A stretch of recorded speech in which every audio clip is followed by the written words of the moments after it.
Good afternoon, NABJ, and welcome to a conversation with former President Donald Trump.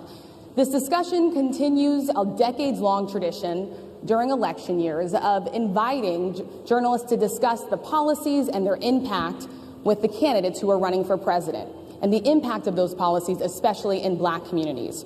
Former Presidents George W. Bush, Barack Obama, and Bill Clinton have attended the NABJ conventions either as presidents or as presidential candidates in past years. NABJ is currently in conversation with Vice President Kamala Harris's team to schedule a Q&A either in person or virtually in September. As journalists, we use opportunities like these both to inform our reporting, but also to help voters understand the choices that they face in a consequential and historic election year.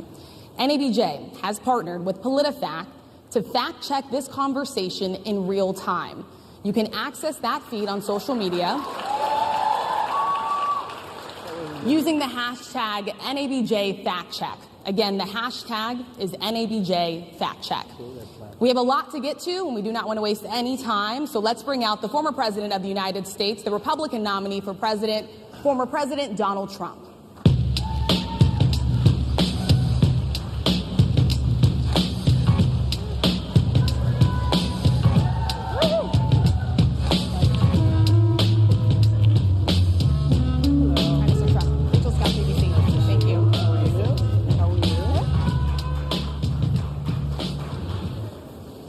Mr. President, we so appreciate you giving us an hour of your time. I want to start by addressing the elephant in the room, sir. A lot of people did not think it was appropriate for you to be here today. You have pushed false claims about some of your rivals, from Nikki Haley to former President Barack Obama, saying that they were not born in the United States, which is not true. You have told 4 congresswomen of color who were American citizens to go back to where they came from. You have used words like animal and rabbit to describe black district attorneys. You've attacked black journalists, calling them a loser, saying the questions that they ask are, quote, stupid and racist. You've had dinner with a white supremacist at your Mar-a-Lago resort. So my question, sir, now that you are asking black supporters to vote for you, why should black voters trust you after you have used language like that? Well, first of all, I don't think I've ever been asked a question in such a horrible manner. First question. You don't even say, hello, how are you? Are you with ABC? Because I think they're a fake news network, a terrible network. And I think it's disgraceful that I came here in good spirit. I love the black population of this country. I've done so much for the black population of this country. Including employment, including opportunity zones with Senator Tim Scott of South Carolina, which is one of the greatest programs ever for black workers and black entrepreneurs. I've done so much, and, you know, and I say this, historically black colleges and universities were out of money, they were stone cold broke, and I saved them, and I gave them long-term financing, and nobody else was doing it. I think it's a very rude introduction. I don't know exactly why you would do something like that. And let me go a step further. I was invited here, and I was told my opponent, whether it was Biden or Kamala, I was told my opponent was going to be here. It turned out my opponent isn't here. You invited me under false pretense. And then you said you can't do it with Zoom. Well, you know, where's Zoom? She's going to do it with Zoom, and she's not coming. And then you were half an hour late, just so we understand. I have too much respect for you to be late. They couldn't get their equipment working or something was wrong. Mr. President, I would love I think if you it's can a answer very the question nasty on your question. rhetoric and why you I have believe answered that the black voters question. should trust you with another I 4 have years. been the best president for the black population since Abraham Lincoln. That's my answer. Better than President Johnson, who signed the Voting Rights Act? And for you to start off a question and answer period, especially when you're 35 minutes late because you couldn't get your equipment to work, in such a hostile manner, I think it's a disgrace. Let me just ask a follow-up, sir, and then we'll move on to other questions here. Some of your own supporters, including Republicans on Capitol Hill, have labeled Vice President Kamala Harris, who is the first black and Asian American woman to serve as vice president and be on a major party ticket, as a DEI hire. Is that acceptable language to you? And will you tell those Republicans and those supporters to stop it? How do you define DEI? Go ahead. How do you define diversity, equity, inclusion? Okay, yeah, go ahead. Is that what your definition? That is Give me a literally definition the words then. Would you give me a definition DEI. of that? Give me a definition of Sir, that. I'm asking you a question, No, a you very have to direct define question. it. Define it for me, if you I would. just defined it, sir. Do you believe that Vice President Kamala Harris is only on the ticket because she is a black woman? Well, I can say no. I think it's maybe a little bit different. So I've known her a long time indirectly, not directly very much. And she was always of Indian heritage, and she was only promoting Indian heritage. I didn't know she was black until a number of years ago when she happened to turn black, and now she wants to be known as black. So I don't know, is she Indian or is she black? She has always But you know identified what? as a black woman. I She went to a respect historically either black one. college. I respect either one, but she obviously doesn't, because she was Indian all the way, and then all of a sudden she made a turn and she became a black person. Just to be clear, sir, do And you I believe think, that I think she is somebody should look into that too when you ask continue in a very hostile, nasty tone. It's a direct question, sir. Do you believe that Vice President Kamala Harris is a DEI hire, as some I Republicans really have don't said? know. I mean, I really don't know. Could be. There are some, and there are plenty. I know this lady right over there, Harris, is a fantastic person who just interviewed me at length. And we had a great interview, I think, and I heard you got very good ratings on that Well, interview. you told me it was the longest one of your life, so we had a good discussion. Look, I want to talk about why you're here today. I mean, it is not lost on us how divided we are as a country. And as you were coming today, we really got to see that we were divided along the lines of race, along the lines of gender. And there is this question of, in this moment where we are, why come here? What is your message today? My message is to stop people from invading our country that are taking, frankly, a lot of problems with it. But one of the big problems, and a lot of the journalists in this room I know and I have great respect for, a lot of the journalists in this room are black. I will tell you that coming from the border are millions and millions of people that happen to be taking black jobs. You had the best. What exactly is a black job, sir? A black job is anybody that has a job. That's what it is. Anybody that has a job. All right. And Mr. President, they're taking the employment away from black people. They're coming in, they're invading. It's an invasion of millions of people, probably 15, 16, 17 million people. I have a feeling it's much more than that. And everybody's been seeing what's happened. The first group of people, the black population, is affected most by that. And Kamala is allowing it to happen. She's the border czar. She's the worst border czar in the history of the world. There's never been a border czar like this. She's never even essentially been. She said she was there once, but not the right part of the border. So she was a border czar. She's done a horrible job. These people are coming into our country, and they're taking black jobs and Hispanic jobs, and frankly, they're taking union jobs. Unions are being very badly affected by all of the millions of people that are pouring into our country. And one thing, as we discussed, many of these people are coming in from mental institutions, from prisons, from jails. They're gang members in other countries. Other countries are setting loose their prisoners. They're opening up their prisons and their mental institutions, and they're taking their bad people, drug dealers, gang members, and they're bringing them into the United States. And by the way, their crime rate is going down, and our crime rate is going to be a disaster. Mr. President, I want to get into how you address some of the issues with black communities. And I say that plural because we live in communities of color that are different. We're not all the same. We don't vote the same. We don't think the same. Sure. It's not monolithic. So as you come here today, I want to talk about something that bursts. And this is the weight of the inflation on this country right now. The nonprofit Money Management International recently released data from its mid-year analysis that we have found a 52% rise in people who are seeking counseling for being in credit debt. They're paying for food that is sky high on their credit cards, and now they can't pay that off. The credit counseling nonprofit MMI, as I said, is saying now that they've seen surges that they haven't seen since we were in a pandemic of people in financial trouble. Much of that falls on the shoulders of single moms, single black moms, when you look statistically. Yeah. How do you turn it around? What's your plan for the black community when it comes to money? So, first of all, it's very hard to hear you for whatever reason because of the fact that they have bad equipment, because I guess, this woman was unable to get the right equipment. But it's very hard for me to hear you, but I can hear every other word. It's very difficult, actually. But so I don't know if they can fix it or do something with it, but I'll do the best I can with it.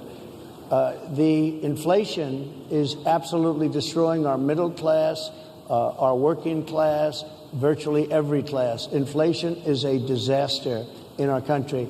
Inflation is a country buster. It breaks every country. And we had, in my opinion, the worst inflation we've had. They say it's 58 years, but I think it's much more than that. It's been devastating. And if you just take a look at a lot of things they don't include, like interest rates.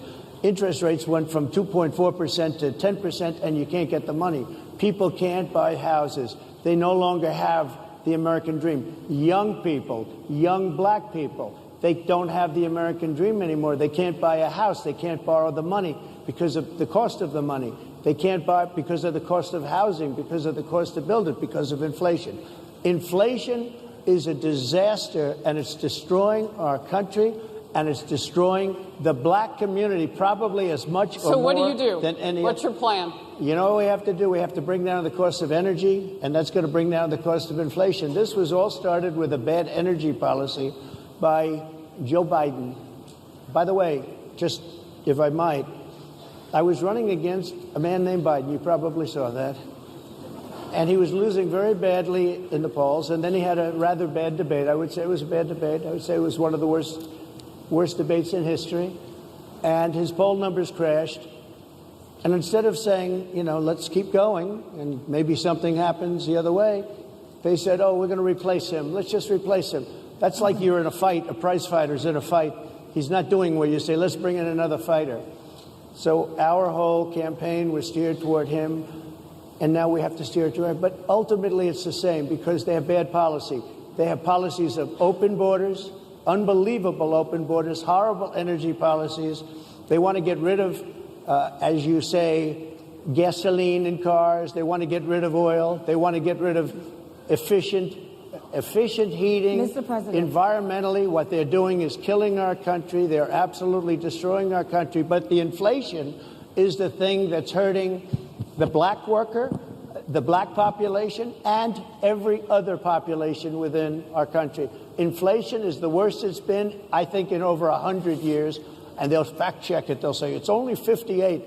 Whatever it may be, they don't add all the numbers. They don't add the really bad numbers, and you can check that too. But inflation, Harris, is absolutely destroying this country and the people in our country. Yes, Mr. President, can I ask you another question yes, that is also impacting black Americans? And that's very clear now. Good. I'm sorry? It's very clear. I hear you. Okay. So Sonia Massey, someone from Illinois, an unarmed black woman, was shot the other day in her home by a deputy sheriff. The deputy has since been charged with murder. You've said police would get immunity from prosecution if you win. Why should someone like that officer have immunity, in your opinion? Immunity? Immunity. I don't know the exact case, but I saw something, and it didn't look good to me. It didn't look good to me. Are you talking with the water, right? Yeah, well, police unions are not backing this person either. Okay. But again, why would... They're going to be charging the officer. I guess they're charging the officer. So why should he receive immunity? Well, he might not. I mean, it depends. It depends on what happens. I'm talking about people that are much different cases than that. We need people to protect ourselves. And by the way, in Chicago, as an example, a few weeks ago, July 4th weekend, they had 117 shootings and 17 deaths. Nobody wants that. Nobody wants that. We need to have our police officers have the respect and dignity back. In this particular case, I saw something that didn't look good to me. I didn't like it. I didn't like it at all. So can you get a little more specific back to the immunity question? Who would make those Well, right now, for the most part, people are protected by their unions, by their police unions, or by their police departments. But I'm saying if I felt, or if a group of people would feel that somebody was being unfairly prosecuted because the person did a good job maybe with crime, or made a mistake, an innocent mistake. There's a big difference between being a bad person and making an innocent mistake. But if somebody made an innocent mistake, I would want to help that person. What would those exceptions be? What would determine you an go innocent after mistake? somebody and it's a very close call and it's very dangerous, and they have the policeman's life and woman is a very difficult thing, because sometimes you have less than a second to make a life and death decision, and sometimes very bad decisions are made. They're not made from an evil standpoint, but they're made from the standpoint of they made a mistake. So I want to follow up really quickly. I find it interesting because you do talk about reining in prosecutors, especially when it comes to prosecutors that are prosecuting you. Why doesn't that skepticism apply to law enforcement? Well, I've been prosecuted because I'm a political opponent of two people that have weaponized our justice system. I've been prosecuted. I just won the big case in Florida. Everyone said that was the biggest case. That was the most difficult case. And I just won it. Now, Biden has a similar case, except much worse. I was protected under the Presidential Records Act. Biden wasn't, because he wasn't president at the time. And he had 50 years worth of documents. And they ruled that he was incompetent, and therefore he shouldn't stand trial. And I said, isn't that something? He's incompetent and he can't stand trial, and yet he can be president. Isn't that nice? Mr. President, but they released him on the basis that he was incompetent. They said he had no memory, and he was a nice old guy, but he had no memory, and therefore we're not going to prosecute him. I won the case, and it got very little publicity. I didn't notice ABC doing any publicity on it, George. We cover you extensively, sir. I'd love to move over on to different topics. I didn't notice you do any publicity on it at all. I won the case, the biggest case. This is an attack on a political opponent. I have another one where sir, I have a hostile judge. We have you for a limited time, sir. I'd love to move on to different topics. Excuse me, you're the one that held me up for 35 minutes, just so you understand. If we can move on now to the state of the race, sir, I want to get back to the campaign. Senator J.D. Vance is your running mate. He's had a lot of controversy lately, and I want to read you a few things that he has said in the past. He said the Democrats running the country are a bunch of childless cat ladies who are miserable at their own lives and the choices they've made, and so they want to make the rest of the country miserable too. He's not talking here about how great it is to be a parent. He's attacking what he says are the choices people are making to not have children. Did you know that he had these views about people who do not have children before you picked him to be your running mate? And do you agree with him? No, I know this. He is very family oriented, and he thinks family is a great thing. That doesn't mean he thinks that if you don't have a family, it's not. I know people with families. I know people with great families. I know people with very troubled families. And I also know people with no families. They didn't meet the right person. Things happen. You go through life, you don't meet the right person. But he's not just talking about families here. He also says that people that don't have children should get less votes than those that do. I'm just speaking for myself. Is that your campaign I think position? I'm speaking for him, too. He strongly believes in family, but I know people with great families. I know people with not great families that don't have a family, and the people without the family are far better. They're superior in many cases, okay?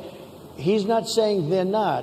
What he's saying is that he thinks the family experience is a very important thing. It's a very good thing. But that doesn't mean that if you grow up and you grow older and you don't meet somebody that would be wonderful to meet and would have been good, that that's a bad thing. He's not saying that. My interpretation, you'll have to ask him, actually, but my interpretation is he's strongly family-oriented. But that doesn't mean if you don't have a family, there's something wrong with it. Just one last point, and then we'll move on. Just one of the bedrock principles of American life is one person, one vote. Senator J.D. Vance has suggested that someone who has children should have more votes than a person who does not have children. I just want to be clear here. Is that the position of your campaign? Well, no, but it's not something I have ever heard before. I can tell you this. Right now you have illegal aliens coming into our country, many from prisons and many from mental institutions, and they want to give them votes. I don't think they should have votes. They came into our country illegally, and they're taking the vote away from all of the people in this room that have been here a long time, that have worked hard, that in many cases, and you'll see this happening, if I'm not elected, you're going to see it happening. If I am, you're not going to have any problem. But you're going to see it happening a long time. You're going to see the people in this room and people outside of this room are going to be losing their jobs to people that have come into this country illegally. Mr. President, can we stay with just kind of the state of the race right now? Because I felt like that vice president question, candidate question was right in there with that. So let's talk about J.D. Vance for a little bit. He's had some stumbles out of the gate. I don't know if you're hearing what we hear as reporters, but it's been a tough couple of weeks for him. Why did you choose J.D. Vance? Why did you choose him? And I'm having a hard time hearing, too. I know everybody out there can, but it's hard to hear. I'll tell you why. I chose him because he's a very strong believer in work and the working man and woman, and especially the working man and woman who have been treated very unfairly, because you have many of them in this room. But you have many of those people, they were treated very unfairly. They worked very hard and they were treated unfairly. He wrote the book that became a bestseller. The movie became a smash hit. He's a very smart guy without the benefit of having a family that has contacts, like a father that was well-connected. He got into Yale Law School. He graduated in 2 years from Ohio State, summa cum laude. I mean, you take a look at, his career has been an amazing career. He started off at a level with a difficult family situation, very difficult, with the mother and the father and everything else. He ends up going to Yale Law School and was one of the top students, became the head of the law journal. I mean, it's an amazing thing. He's a 4-year, he was in the military with great distinction for 4 years, got out, went into business, became successful in business, very successful in business, actually. Did public offerings and other things. And I have to believe in that. I mean, he's somebody that was born in a rough situation. Most of the people know that situation because it was very well documented in his book. And I have a lot of respect for somebody that can get into Yale and become one of the best students in Yale, that meets a young woman at Yale who was also outstanding, and they get married, they have a beautiful family. But he had he's made himself an amazing life. He then goes to Ohio, lives in Ohio, and he had my endorsement. That helped. But he wins the Senate. He becomes a United States Senator. So he's a United States Senator. So Harris, like I respect you for your success, I respect people for their success. The reason I asked the question is because the last time you and I sat and talked was the day that you were shot. We'd been together for much of that day. You left to go to Butler, Pennsylvania, and we didn't know what was next. Yeah. And 2 days after that... I cannot understand. Your microphone I know, is so it is really hard for me to understand you, too. I can understand you perfectly. Push this closer. I can understand you. Happy to hear that, sir. But I can't really understand, Harris. I have a few more questions. Because of the distance, and the mics are really in lousy shape, but I cannot understand Are you asking a question? what you're saying. So what I wanted to say was the last time we spoke, you said some words that were prophetic because I asked you who you wanted to choose for vice president. Yeah. And you said normally it really wouldn't matter what they would bring. You choose somebody that you think has a future, that sort of thing. But you said these words 3.5 hours before an attempted assassination on your life. You told me that bad things happen, Harris. And that's why this decision is important this time. Bad things happen. You said it twice. When you look at J.D. Vance, is he ready on day one? Does he what? Ready on day one, if he has to be. I've always had great respect for him, and for the other candidates, too. But I will say this, and I think this is well documented. Historically, the vice president, in terms of the election, does not have any impact. I mean, virtually no impact. You have 2 or 3 days where there's a lot of commotion as to who, like you're having it on the Democrat side, who it's going to be. And then that dies down, and it's all about the presidential pick. Virtually never has it mattered. Maybe Lyndon Johnson mattered for different reasons of what we're talking about, not for vote reasons, but for political reasons, other political reasons. But historically, the choice of a vice president makes no difference. You're voting for the president, and you can have a vice president who's outstanding in every way, and I think J.D. is. I think that all of them would have been. But you're not voting that way. You're voting for the president. You're voting for me. If you like me, I'm going to win. If you don't like me, I'm not going to win. I'm going to get my J.D. Vance question in. J.D. Vance? I'm going to get my J.D. Vance question in. To your point and to Rachel's point, he, has a lot of opinions about childless women like myself or divorced people like yourself. Do you think, I mean, my point but at is least here. it was said in a friendly manner. My point is, do you think the Republican Party is getting a little bit too judgy about people's lives when you think about abortion or when you think about what J.D. Vance is saying? I don't think, look, I think that the Democrat Party is really the one that has the problem. I think they're radical on abortion because they're allowing abortion in the 9th month. They're allowing the But death. I think it's They're about allowing freedom, the right? death of a baby after the baby is born, based on Sir, the that governor is of illegal Virginia. in every state in the country. Based on the governor of Virginia, Executing a they're baby in allowing the every death state of in the the country baby is illegal. after it's born. It's a They're crime. allowing abortions in the 8th and 9th month. Well, of Democrats pregnancy. have denied I think they're right. And I That's think the the thing. Republican Party is actually much less. I think I've made them much less radical, perhaps. But the Republican Party, what we're doing is bringing it back to the states where everybody wanted it.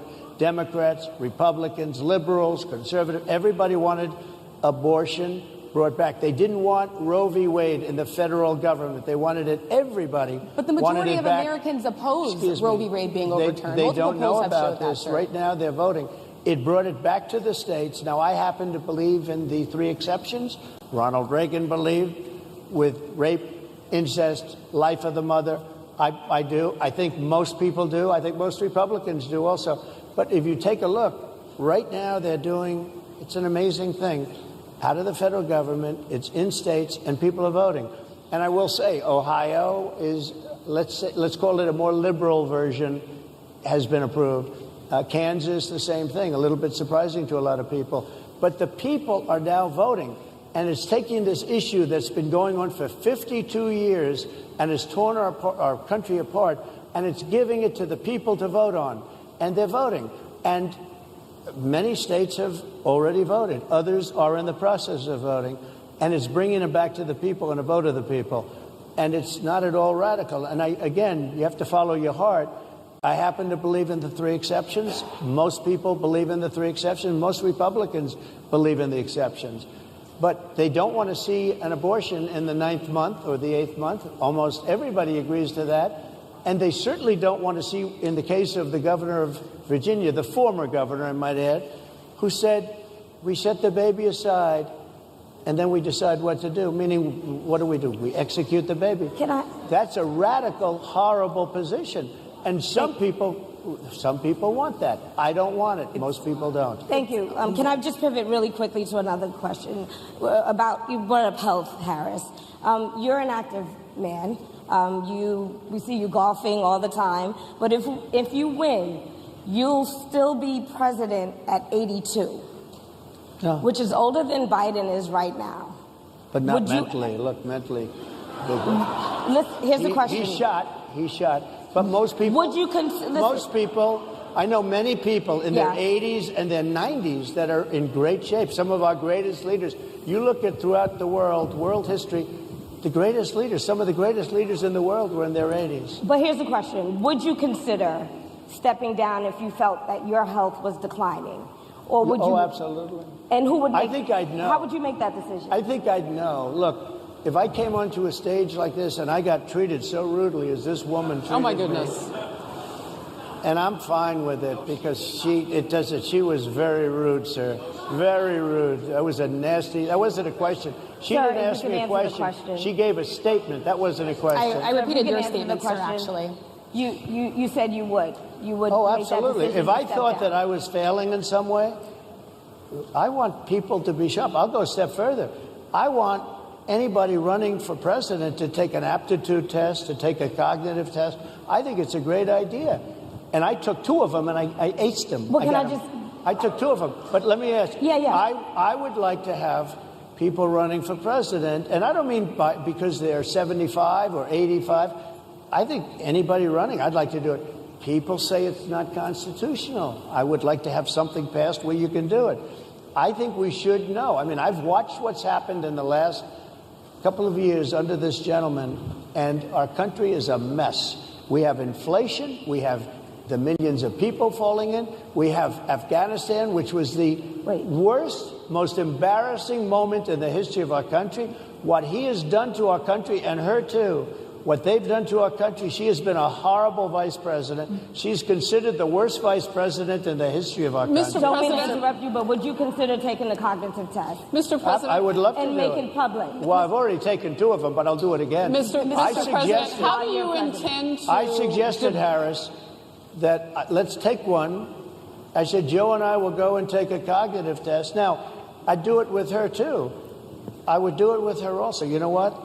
She failed her law exam. She didn't pass her law exam, so maybe she wouldn't pass the cognitive test. Mr. President, are you saying she wouldn't pass? Just to be clear, I'm just giving you the facts. To be clear, you don't think Harris... How do you intend... She didn't pass her bar exam, and she didn't think she would pass it, and she didn't think she was going to ever pass it. And I don't know what happened. Maybe she passed it. She did pass it. There's a man over here. I think he must work for her. Mr. President, I would love to ask you about January 6th. You've called yourself the candidate of law and order. Yeah. When Time Magazine asked you if you would consider pardoning all the rioters, you said, yes, absolutely. Sure. You called them patriots. 140 police officers were assaulted that day. Their injuries included broken bones. At least one officer lost an eye. One had 2 cracked ribs, 2 smashed spinal discs. Another had a stroke. Were the people who assaulted those 140 officers, including those I just mentioned, patriots who deserve pardons? Well, let me bring it back to modern day. Like about 5 days ago, we had an attack on the Capitol, a horrible attack on the Capitol. You saw the people that were protesting and spraying these incredible monuments, bells, lions, all these magnificent limestone and granite with red paint, red spray paint that will never actually come off, especially in the limestone. It will never, I'm a builder, I know about this stuff. It'll never, you'll see it in 100 years from now.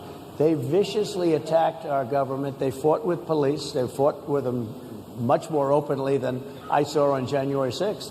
What's going to happen to those people? What's going to happen to the people in Portland that destroyed that city? But, sir, my question is on those... What's going to happen to the people that tried to... My question is on those rioters who assaulted officers. You have to would you pardon what's those What's going to people? happen? Oh, absolutely, I would. You would pardon those... If they're innocent, I would pardon them. They've been convicted. And by the way, the Supreme Court just well, they were convicted by a very tough system. They were. How come the people that tried to burn down Minneapolis? How come the people that took over a large percentage of Seattle? How come nothing happened to them? How come the people? But sir, we're talking about people that were seen beating officers with flagpoles, dragging them down the stairs. They're on video. Have you seen that video, sir? Oh, really? Well, they you would shot. pardon those. You would pardon those rioters? They shot a young lady in the face who was protesting. They shot her in the face. You know, nobody died that day. You do know that. But people died in Seattle. Nobody died, but people died in Minneapolis. You know, people died in Minneapolis.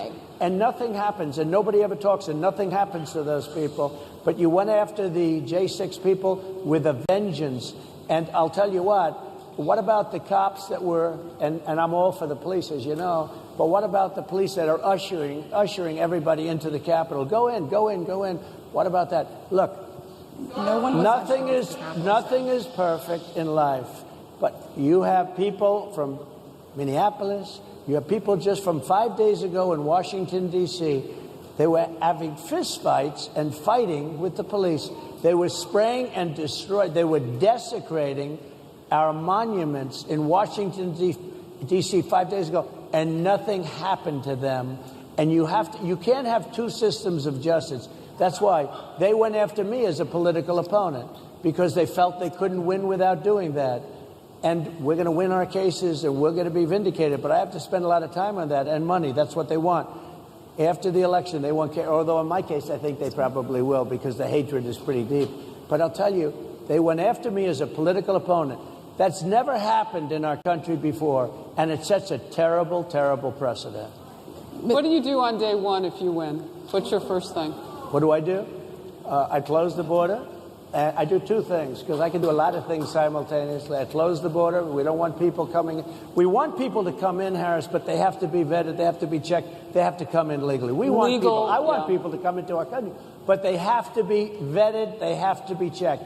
So when you say, what do? That, and I drill, baby, drill. I bring energy way down. I bring interest rates down. I bring inflation way down, so people can buy bacon again, so people can buy a ham sandwich again, so that people can go to a restaurant and afford it. Because right now, people can't buy food. Your grocery bills are up 40, 50, 60%, right? She's agreeing to me. Oh, she's agreeing. Thank you. I like you very much. Mr. President, I think we are. But it's true. Your grocery bills are up. And then they're mandating that you buy an all-electric car. You know, Elon Musk endorsed me, and he's a friend of mine. He's a good guy. He's a smart guy. But I'm against everybody having an electric car, okay? I'm very much against that. You have to be able to, if you want a hybrid or if you want a gasoline-propelled car. But, you know, we have more liquid gold, gasoline, oil, under our feet than any other country. More than Saudi Arabia, more than Russia, more than any other country. I want to use it. I want to use what we have. I want to bring down prices, bring down costs, and I also have to stop the invasion. And remember, they're taking your jobs. These people coming in are taking your jobs. Project 2025. I think we have to leave it there by the Trump team. All right. So leave it. That is the last word. Thank you so much, Mr. Trump, for coming today and joining us. Well, thank you very much. They've been telling us. Thank you. Thank you, everybody, very much. Great honor. Thank you, Mr. President. Thank you. NABJ will email about details regarding the conversation with Vice President Kamala Harris in September. Thank you. Thank you very much. Thank you, sir.